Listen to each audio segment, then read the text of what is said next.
What's good, YouTube? Flash Speaks back for another video. Yeah, me again, man, out here showing you the road that I'm on. I know some of y'all don't like that. It ain't your favorite thing. I get it. Listen, man, I'm a content creator who has to work a full-time job right now. Right now, we are in peak season, so I got to get it in where I can get it in. You know, these hours are like 14 hours. Even last night, amazing game. I'm like falling asleep on the game and everything like that. I had to watch it again. All right, but that game was all that, man. New York Liberty came out like gangbusters. You had Brianna doing a good job of kind of facilitating the offense.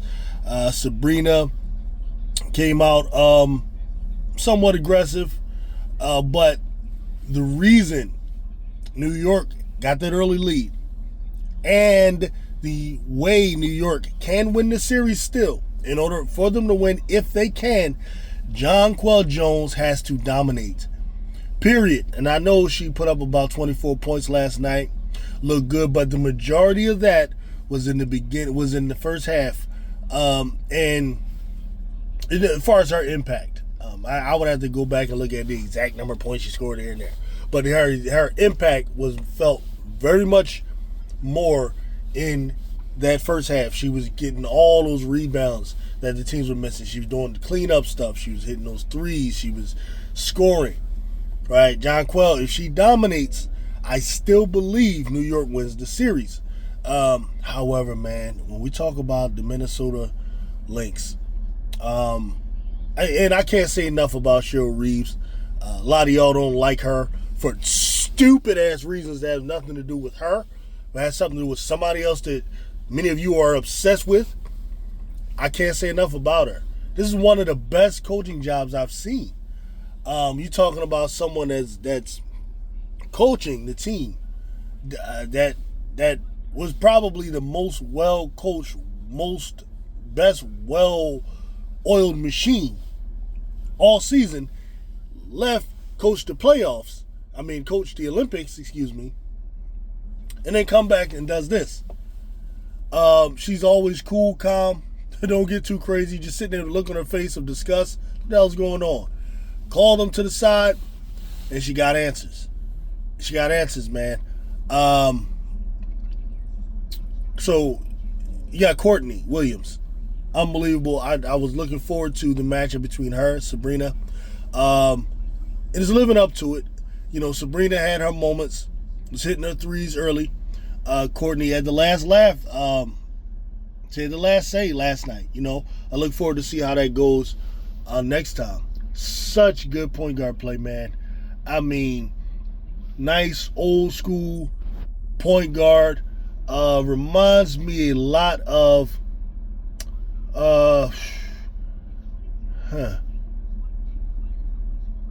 Kevin Johnson is the first to come to mind, but I don't know. See, I don't like to throw Isaiah Thomas out there, players like that. Those guys are like, you know, next level iconic players, but very good point guard. And I'm sorry, I can't think of a woman.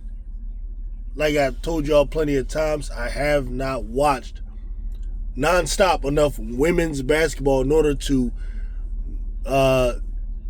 use women's game as a frame of reference when I'm talking about who players remind me of. I'm still locked into the men thing a lot. Courtney Williams, defense reminds me of Mo Cheeks. Really reminds me of Mo Cheeks, but with a little better offense, right? That's really what she reminds me of. Her, McBride, that backcourt, hellified. It's going to be very important if New York can win this.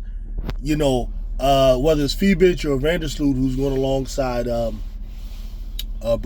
Sabrina, they're going to have to outplay that backcourt in Minnesota, and that backcourt in Minnesota is a very underrated backcourt.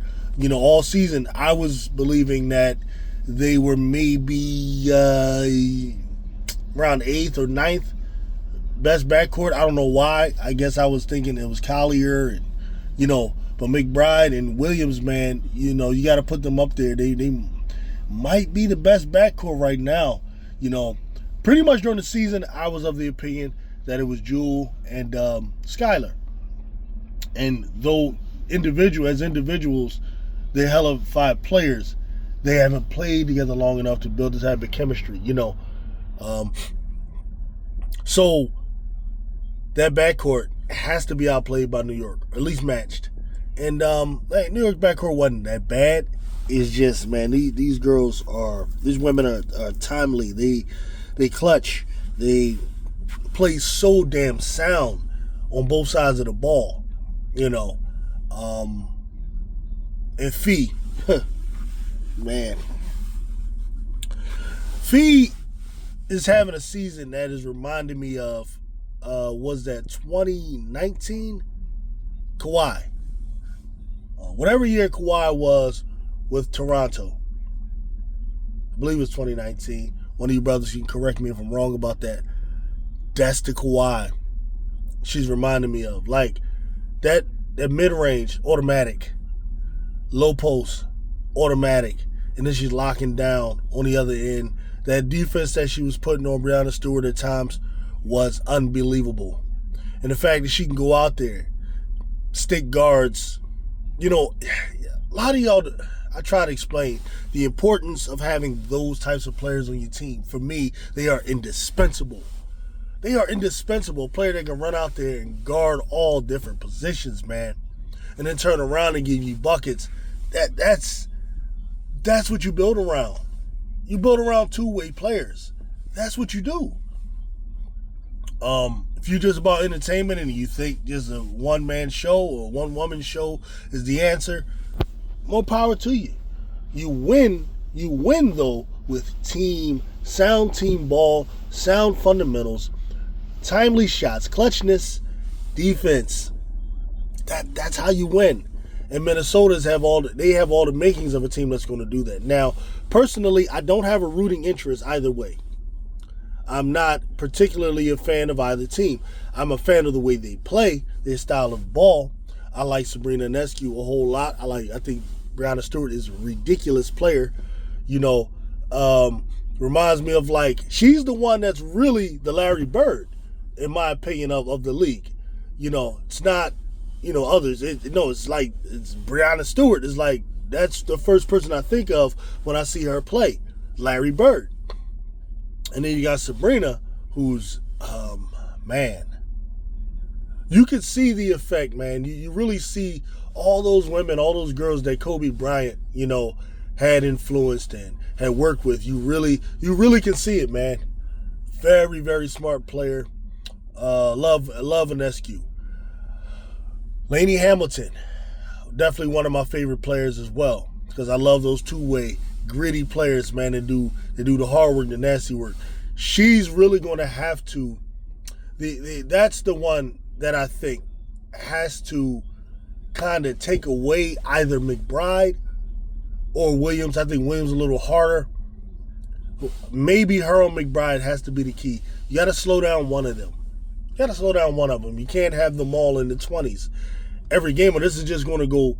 This might be 3 games. If Napheesa is over 20, which she probably will be, if Williams is over 20 and McBride is over 20, it's gonna be a long night. It's gonna be a long night at the office for New York. On the other hand, John Quell, who had a good game, she has to dominate. She has to absolutely dominate. So heck of a game though, man. Heck of a game.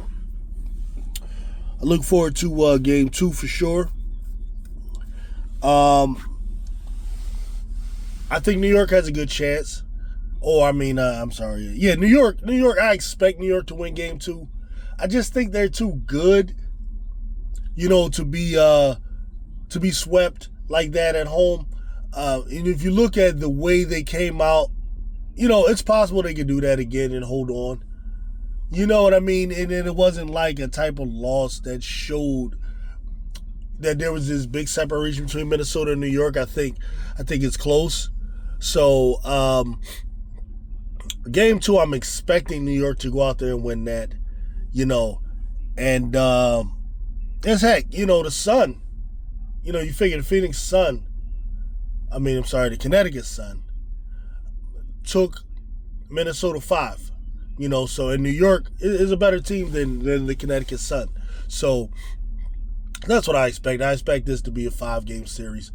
Both teams are just too good, too well coached, too star studded, and both have great leaders, man. Stewart and Napheesa Collier, who, by the way, are the 2 players that are starting that Unrivaled League, which is interesting. That's really interesting when you think about that. That those 2 are really showing that they are the 2 premier players in the league right now.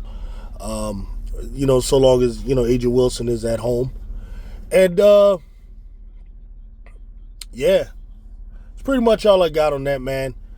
Well, I'm in the process right now of setting up my studio. That's what I'm doing right now. I feel like that's the next level I kind of got to get to. Pretty soon, I'll be on furlough from this job, so that won't be the problem. Be able to kick out content the way I want to. But I know a lot of y'all like the studio stuff, because you want a desk and the microphone and all of that, and that's cool. I'm gonna set it up that way. Yeah. So that's coming.